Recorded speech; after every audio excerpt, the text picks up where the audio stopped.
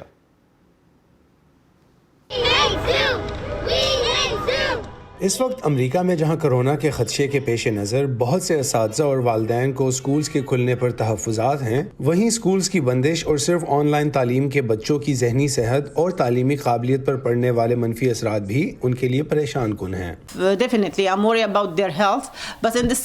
یقیناً مجھے ان کی صحت کی فکر ہے، لیکن میں ان کی تعلیم کے لیے بھی فکر مند ہوں۔ وہ آن لائن اس طرح سے نہیں سیکھ رہے جس طرح انہیں اسکول میں سیکھنا چاہیے۔ اس کا اثر تو پڑ رہا ہے۔ میری بچی 6 گھنٹے کمپیوٹر کے سامنے ہوتی ہے۔ وہ آنکھوں اور سر میں درد کی شکایت کرتی ہے اور بتاتی ہے کہ وہ اپنے ٹیچرز اور ساتھیوں کے ساتھ اچھی طرح بات نہ کر پانے پر کتنی پریشان ہے۔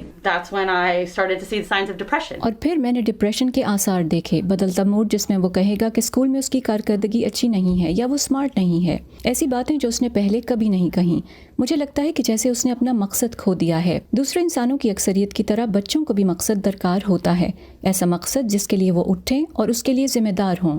بچوں کو تعلیم کے حصول میں مشکلات کا سامنا ہے، ان کے گریڈز تو کم ہو ہی رہے ہیں، ساتھ ہی انہیں جذباتی طور پر بھی تگ و دو کرنی پڑ رہی ہے۔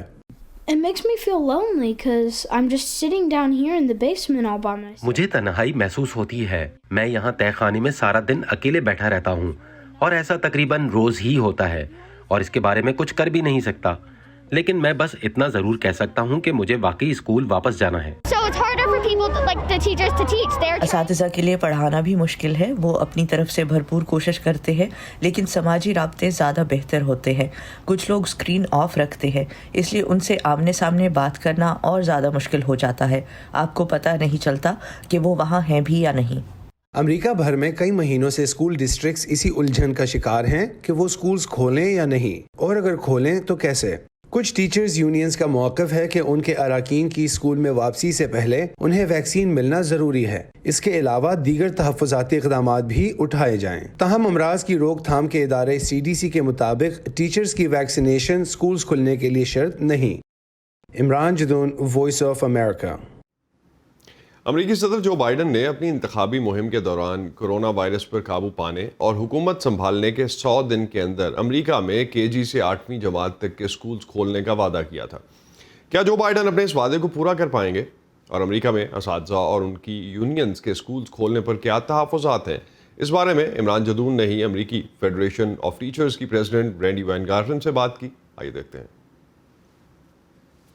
We believe in Joe Biden's goal of reopening schools for in-person learning. ہم وسائل کے ساتھ اور محفوظ طریقے سے اسکولز کو دوبارہ کھولنے کے جو بائیڈن کے ہدف پر یقین رکھتے ہیں، اور ہم اس کے لیے کوشاں ہیں۔ میرا خیال ہے کہ KG سے 8ویں کلاس تک کو کھولنا آسان ہے، کیونکہ چھوٹے بچے بڑے بچوں کے مقابلے میں ماسک پہننے اور فاصلہ رکھنے جیسی ان تمام احتیاطی تدابیر کی زیادہ تعمیل کر رہے ہیں جو CDC نے اسکولز کے ماحول میں وائرس کی منتقلی کو محدود کرنے کے لیے تجویز کی ہیں۔ A lot of parents this past weekend have been protesting throughout the United States. پچھلے ہفتے بہت سے والدین نے امریکہ کے کئی شہروں میں احتجاج اور اسکولز کو بحفاظت کھولنے کا مطالبہ کیا، اور ہم نے دیکھا کہ دوسرے ممالک نے اپنے اسکولز دوبارہ کھول رکھے ہیں۔ تو امریکہ میں اس ماڈل کو کیوں نہیں اپنایا گیا؟ What happened in these other countries is they actually did what we asked the Trump administration to do. ان دوسرے ممالک نے جو کیا وہ ہم نے بھی ٹرمپ انتظامیہ سے کرنے کو کہا تھا۔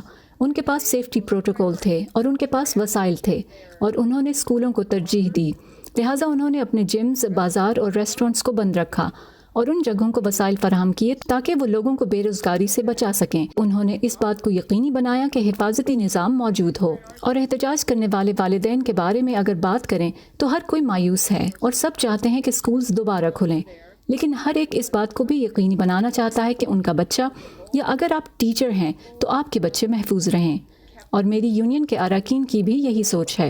So tell me about the number of teachers. تو ہمیں اساتذہ کی تعداد کے بارے میں بتائیں جو واقعی ذاتی طور پر کلاس رومز میں جانے کو تیار ہیں۔ We have just done a poll of our membership. 85% of the educators that we